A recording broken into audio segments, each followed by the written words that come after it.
My name is John Walker, and I would like to take a moment to talk about The Moral Arc, written by Michael Shermer.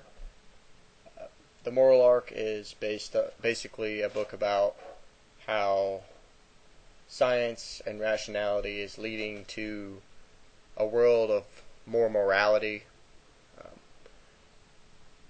A few things that I see wrong with Shermer's arguments are, even though he does base his things on history, he doesn't actually ever go into explaining how science directly relates to those events or how science directly affected those events.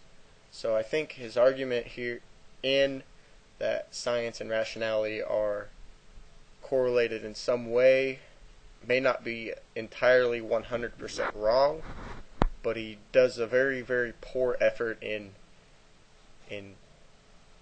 displaying his evidence and how it correlates with science. So, as we look here, one of Shermer's arguments he makes is about the moral Flynn effect. And the Flynn effect is basically we gain so many points of IQ per decade. I think it was 0.3, and he uses this to basically say science being influential on the IQ test is due to the Flynn effect. So he's stating that scientific progress is the direct reason we are becoming more moral, and it's a proven fact since we're smarter than we were centuries ago, and now we are more moral because we are more scientific. But the hard thing about that, I find, with that statement is that, we don't know the IQ tests prior to the Industrial Revolution. So to base that information on that, to base that off your argument, you can't do it because you're trying to compare evidence that we don't possess, we don't know, we can't predict. The other thing is Piglucci, in an article he wrote, is absolutely fantastic. He talks about the Flynn effect, which I actually used in my argument against him. And it states the Flynn effect is part artifice because of the idea of IQ testing, and part the result that more people have become educated in certain ways of thinking, exactly those ways, not at all by coincidence, that led to high scores on IQ tests. The other thing he didn't mention is the IQ test is always changing. It's always developing, and that, I think, plays a key role in comparing IQ scores, because you can't really take a test somebody takes now to when it first started and try to get a basis for it. It just doesn't work, because things have changed over the course of years, whether it be due to science or just evolution. Even though that is scientific, it's not strictly science. So I think his argument in the moral Flynn effect is flawed.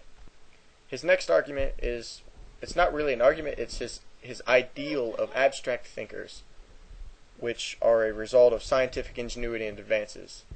Shermer's quoted saying, abstract thinking, or seeing the world in terms of context-free categories, is vastly superior to concrete thinking, or seeing the world in terms of situated relations. There's a huge problem with that. Everything's situational. You can't, thinking outside the box is ideal. That is great. That is where ideas come from.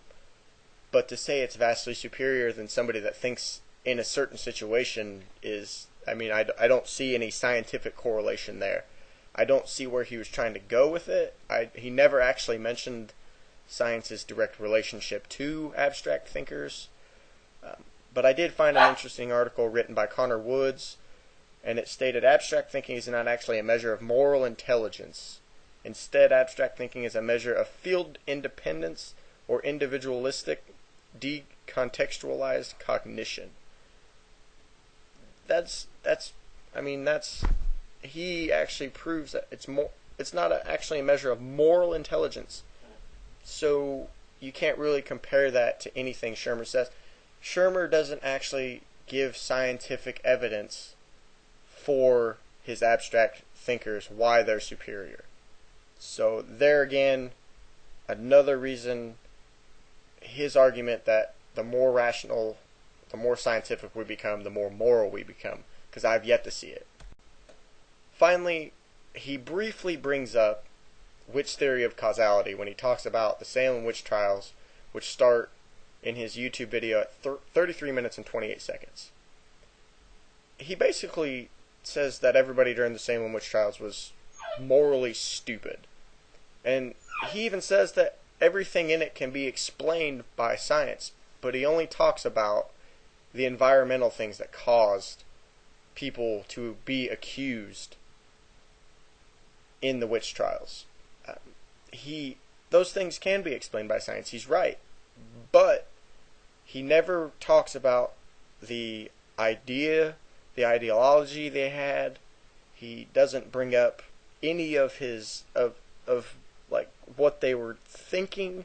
He just talks about the physical things that he can prove with science and leaves out all of these unanswered questions of, well, what religious things happened, or, I mean, because Cotton Mather's was one of the few people to apologize for it, so,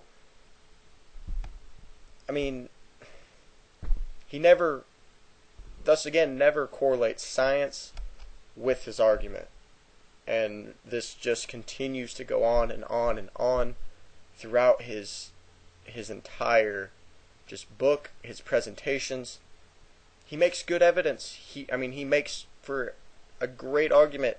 He brings in all of this historical context and manipulates it to a point to where you could almost see it being scientific, but he never actually gives concrete evidence on how science is related, and that's the big problem I find with his moral arc.